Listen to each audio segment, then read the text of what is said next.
Flu dan batuk tentu sangat menjengkelkan, mengingat penyakit flu dan batuk ini dapat menular melalui pertukaran udara sehingga tak jarang dapat mengganggu aktivitas kita.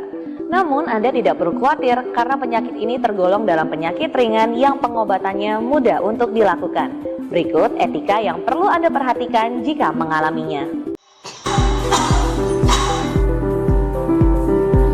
Pertama, tutup hidung dan mulut Anda menggunakan sapu tangan atau tisu ketika merasa ingin batuk ataupun bersin.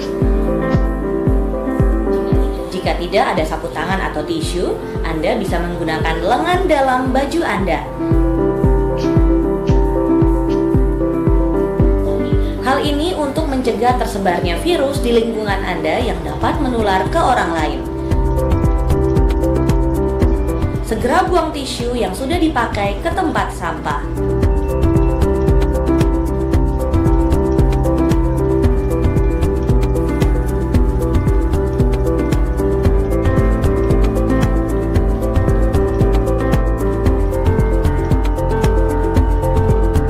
Kemudian, cuci tangan dengan menggunakan air bersih dan sabun atau pencuci tangan berbasis alkohol.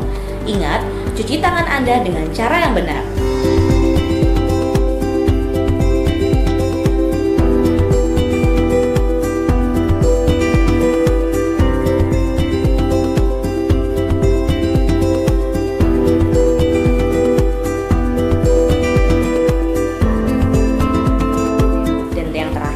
Gunakan masker untuk mencegah masuknya debu atau kotoran lainnya sehingga Anda cepat sembuh dari penyakit flu dan batuk, serta dapat mencegah penularan ke lingkungan Anda.